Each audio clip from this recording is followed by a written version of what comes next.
For the past 4 months, I'd been surviving on caffeine and raw determination. Late nights bled into early mornings. Weekends disappeared into a blur of spreadsheets and strategy sessions. While my friends made memories, I was knee-deep in deadlines, all for one monumental account, one that could shift the trajectory of my entire career. And I nailed it. The client was ecstatic. The final presentation had gone off without a hitch, and the contract, massive, career-making, was signed. But nothing compared to what came next. A reward. I was sitting at my desk when I opened the email for what must have been the 10th time, still not quite believing it was real. Evelyn, you went above and beyond. Consider these a personal thank you. Enjoy the game. Attached was confirmation. 2 front-row Super Bowl tickets. 40-yard line. My heart thudded in disbelief. As a lifelong football fan, this wasn't just a gift. It was a dream, wrapped in validation. My hands trembled as I printed the email, triple-checking every line. The tickets I saw had been sent directly to my boss, Robert Fowler, senior partner. It made sense. He typically handled client logistics.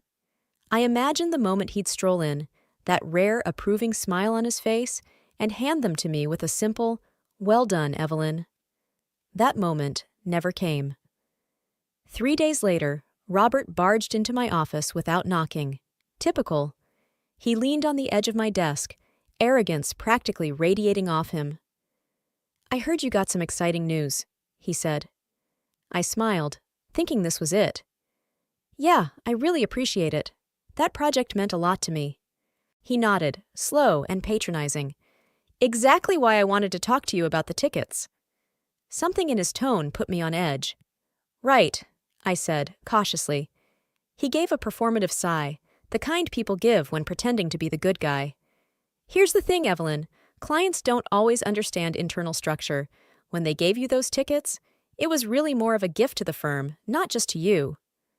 My stomach dropped. "No," I said evenly.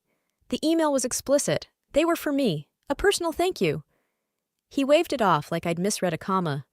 "I get it, but we have to make smart choices for the company. I'll be taking the tickets. I've already lined up a meeting with a major investor. Great exposure for the firm." My world tilted. "What?" I managed, heartbeat spiking. "I've already made plans." "This is business," he interrupted smoothly. "You should be grateful you have a job. That's the real reward here." I gripped the arms of my chair, forcing my body to stay still even as my blood boiled. This wasn't about football anymore. It was about dignity, boundaries, respect. He gave my desk a patronizing pat, like I was a pet that had fetched the morning paper. "I'm sure you understand. Don't worry, there'll be other opportunities." I stared at him for a beat, then did something even I didn't see coming. I smiled. Not a kind smile. No, this one had edges. "Of course," I said smoothly. "Enjoy the game." He strutted out of my office like he'd done me a favor. He had no idea what was coming. The second he was gone, my smile vanished. My fists clenched under the desk, nails digging into my palms. He really thought he could steal from me and walk away untouched. Not a chance. I opened the original email, reading it again, letting the words fuel me. Then I typed out a message to my client. "Just wanted to say thanks again for thinking of me with those Super Bowl tickets. It turns out they were passed along to someone else here. Hope to catch up soon." The reply came fast, less than a minute. "Are you serious? Who took them?" I smirked. "Not sure, honestly. I just never received them." "No big deal, though." "No big deal? Those were for you. Let me handle this. Don't say a word." Perfect.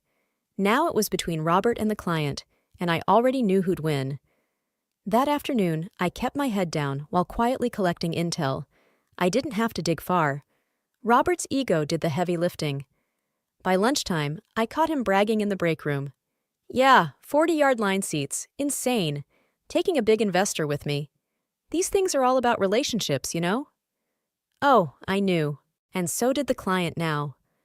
Monday was going to be fun. I kept my head down that Friday, barely able to contain my amusement. His arrogance was almost impressive. By then, the entire office knew Robert was flying out that afternoon.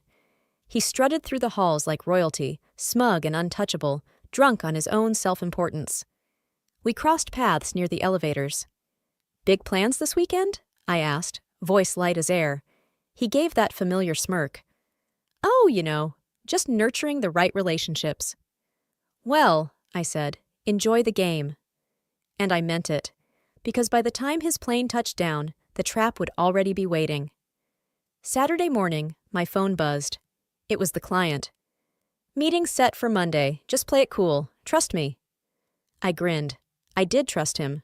Sunday came and went. I didn't watch a single second of the Super Bowl.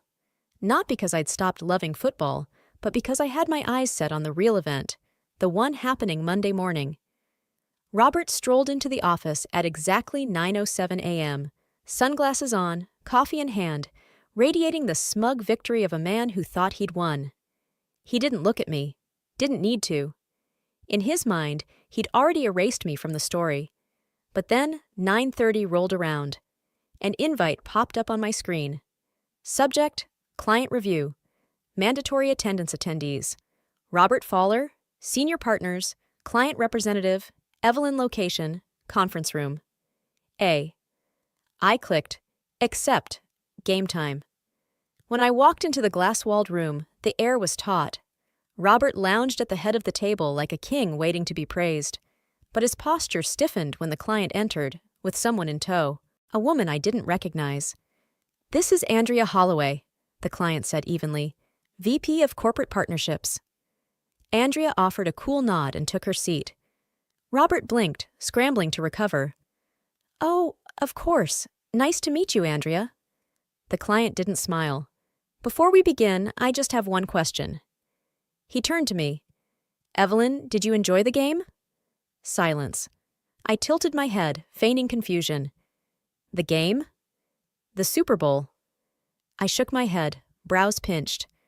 "Oh, I didn't go." The client's jaw tightened. "Strange.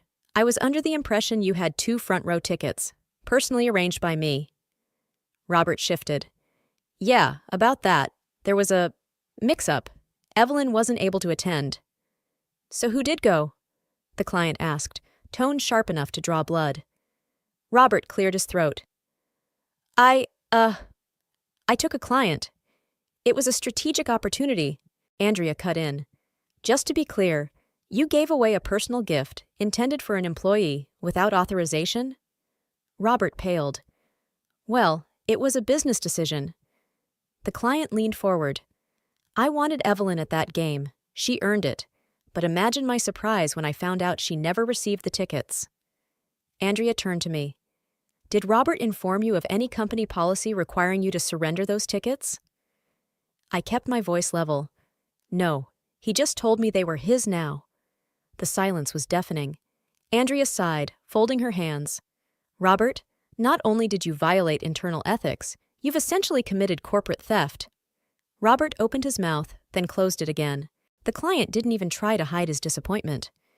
"This goes beyond one event. It's about trust, about integrity, about how you treat the people who earn your success. I don't think I can continue working with someone who betrays their own team." Robert sat bolt upright. "Wait, let's talk about this." "I think we've talked enough," the client said. He turned to Andrea. "I'll leave the internal response to you." She gave a curt nod. "Effective immediately." Robert looked like the ground had vanished beneath him. For once, he had no words, no smug grin, just a pale, stunned face as the weight of what he'd lost settled on his shoulders. And I? I sat quietly, hands folded, expression calm. No smirk, no gloating. I didn't need to say a word. Andrea broke the silence. "Robert, did you expense anything related to this trip?" He blinked, eyes darting, lips parting without sound. And just like that, the noose tightened. Andrea tilted her head slightly, calm but unyielding. "Robert, did you charge the flight, hotel, meals, or transportation to the firm's account?" The look in his eyes said it all. The panic, the recognition, the unraveling. The client let out a quiet laugh, though it carried no trace of humor. "So let me get this straight. You used company funds to attend the Super Bowl with tickets I personally gifted to Evelyn?" Robert straightened, clearing his throat like he could somehow smooth over the cracks in his story. He offered a paper-thin smile. "Look, I understand how it might appear, but I was acting in the firm's best interest, trying to cultivate a relationship with a valuable investor." The client's tone turned glacial. "What investor?" Robert blinked. "Excuse me? Who exactly did you take to the game?" The client pressed, arms crossed, voice sharp enough to slice. Robert opened his mouth, closed it, opened it again. Andrea tapped her pen against the table. "Robert, answer the question." He hesitated, eyes darting for an escape route that didn't exist. I already knew the answer. He hadn't taken a client, not even someone within our industry. He'd brought his brother-in-law, a loud, beer-guzzling freeloader with zero business relevance. And Robert had charged every expense to the firm. I saw the truth dawn on his face, that no amount of posturing could cover what he'd done. The client leaned back in his chair, shaking his head. "Unbelievable." He turned to Andrea. "I want it noted. My firm will no longer conduct business with Robert Fowler." Robert snapped to attention, voice rising in panic. "Wait, look, this has all been blown out of—" The client cut him off like a blade. "If you want to assign someone else to lead my account, I'm open to that. Or frankly," he looked at me, "I'd prefer to work with Evelyn directly." I kept my expression neutral, but inside, it felt like every thread of injustice had finally been rewoven into power. Andrea nodded, already tapping notes into her tablet. "Understood." Then she turned to Robert. "You'll be placed on leave effective immediately while we conduct a full review.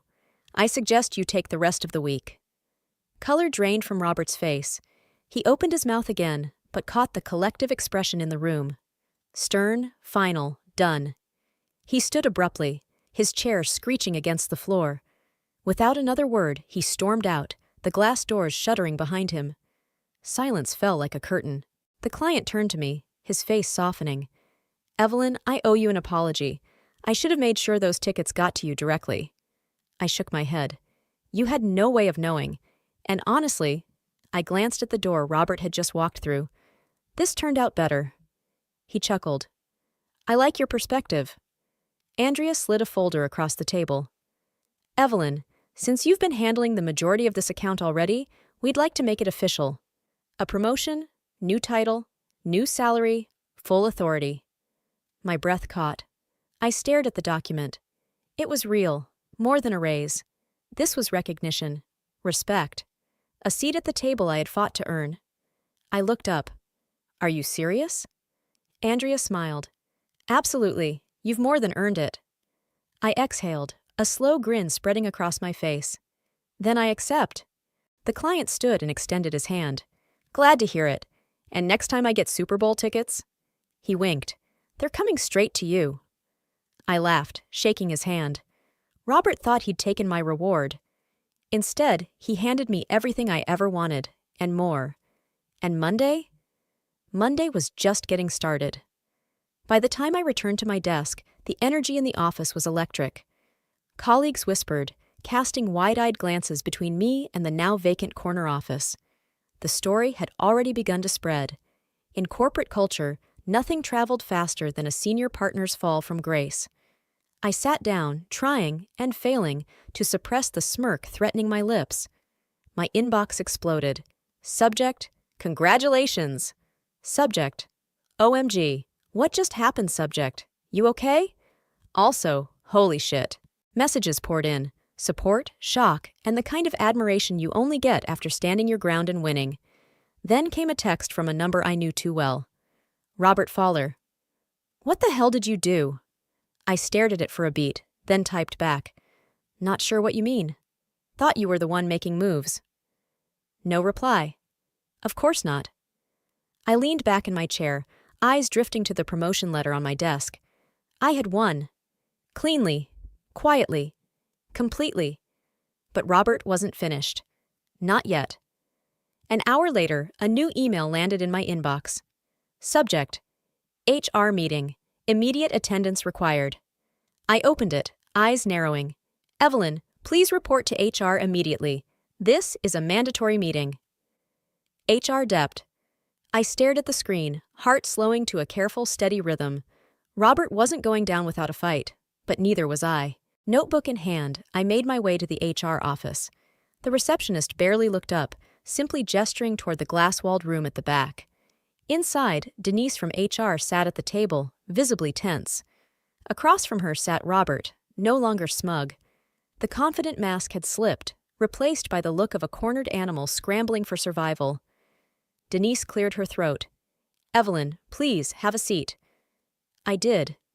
Robert leaned forward, faux concern coating his voice. "Evelyn, I really hoped it wouldn't come to this, but I have to raise a very serious concern." I raised an eyebrow. "Which is?" He sighed with exaggerated weight. "The firm has reviewed some of your recent communications, and it appears you may have breached corporate confidentiality by discussing internal matters with an external client." I blinked. So this was the angle. Denise glanced between us. "Robert brought this to our attention this morning." Of course he did. He was rewriting the narrative, trying to cast himself as the victim and paint me as the problem. I tilted my head. "What confidential information are we talking about exactly?" Robert laced his fingers. "The emails you sent regarding the Super Bowl tickets. That was an internal issue, and you escalated it to a client." I let out a short, incredulous laugh. "So a gift meant personally for me, which you confiscated, is now an internal business matter?" Denise visibly flinched at the word. Robert's jaw tensed. "I wouldn't call it confiscated." "No?" I said, cutting him off. "Because the client did, in front of half the senior leadership team." Silence. I leaned back, calm but firm. "This isn't about confidentiality. This is about you getting exposed. And now that there are consequences, you're throwing a tantrum." Denise exhaled slowly. "Robert, I understand your concerns, but after reviewing everything, I don't see any policy breach on Evelyn's part." His head snapped toward her. "Excuse me?" She checked her notes. The client was the original source of the gift. He had every right to follow up. Evelyn didn't share any strategic plans, financials, or proprietary information. Only the status of a gift that was, by all accounts, hers. Robert's expression darkened. "So that's it? You're just going to let her walk?" Denise sat up straighter. "Let's be clear, Robert. You're the one under investigation, not Evelyn." The words landed like a slap. He stammered, Denise cut him off. "Your expense reports are under audit. The client has officially withdrawn from working with you. And now, after all of that, you're attempting to retaliate against a newly promoted employee." He was out of weapons, out of leverage, out of options. Denise stood. "Robert, I need you to leave the room. Evelyn, you're free to go." I stood, gathered my notebook, and walked out without sparing him a glance. By the time I reached my desk, a company-wide email had gone out. "Effective immediately, Robert Fowler is no longer with the firm. We wish him the best in his future endeavors." I read it twice. Then, for the first time that day, I let myself smile. Robert was gone, and I had won. But this wasn't just a win for me. It was a message to every arrogant, entitled executive who thought their title shielded them from consequences. Underestimate the quiet ones at your own risk. The office buzzed in hushed tones. People whispered in the hallways, exchanged wide-eyed glances in the break room. A senior partner had been taken down in full view of the firm, and not by another executive, not by someone in a tailored suit. By me.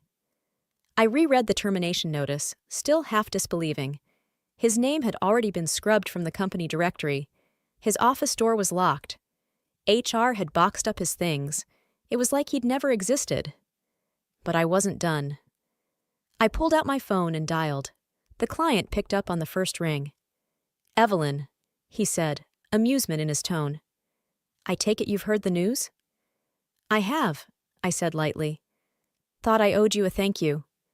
He laughed. "Don't thank me. Robert did this to himself. You just handed him the rope." I smiled. "Well, I appreciate the public handling." There was a pause. When he spoke again, his voice was more measured. "Tell me something, Evelyn. Are you really happy where you are?" The question caught me off guard. "What do you mean?" "Let's look at the facts," he said. You were the one doing the heavy lifting. You built this account. The firm only promoted you because they had no choice. And Robert's downfall? That was your doing. I sat back, thoughtful. I'll be honest, he continued. I never liked your firm. I only stayed because I liked working with you. My breath caught. So, he said, tone casual but deliberate, come work for me. What? You've already proven yourself. You're sharp, strategic, and you don't let anyone walk over you. That's exactly who I want leading my business strategy team. He let the silence stretch. And naturally, I'll double whatever your firm is paying you. I nearly dropped the phone. Double. Not a raise, not a negotiation. Double. I swallowed hard. That's a big offer. It is, he said. And it's what you're worth. I hesitated. Was I really about to leave after just being promoted? Then I thought about it. About all the times I'd been overlooked. The stolen ideas. The performative compliments. The promotion that only came because a scandal left them no other choice. Did I owe them loyalty? No, not anymore. A slow smile curved my lips. Send me the offer, I said. I think I'm ready for something better. By morning, my resignation letter was printed and signed. As I walked through the office, I held my head high. Whispers followed me, some surprised, some not. I handed the envelope to Denise in HR. Her eyes widened. You're leaving? I nodded. Got an offer I couldn't refuse. She skimmed the letter, eyes widening at the number. Damn, she muttered. Well, I don't blame you. Neither did I. As I packed my things, coworkers dropped by. Some offered congratulations. Some just shook their heads in awe. And just before I walked out the door, one final message pinged on my phone. Unknown number. Enjoy your little victory. You just got lucky. Robert Fowler. I stared at it for a beat, then typed, luck had nothing to do with it. And with that, I walked out. A year later, I stood in my corner office, overlooking the city skyline. My name was etched on the glass door. My team respected me. My salary was beyond what I'd ever imagined. And most importantly, I was finally working somewhere I was valued. I scrolled through my phone, pausing at a breaking industry alert. Former executive Robert Fowler files wrongful termination suit against previous firm. I laughed out loud. He was still trying to fight a war he'd already lost. I set the phone down and leaned back in my chair, watching the city below. Robert had spent years climbing by stepping on others. I, on the other hand, had climbed by doing the work. And when the moment came, I didn't pull him down. I just stopped holding him up, and that was the sweetest revenge of all.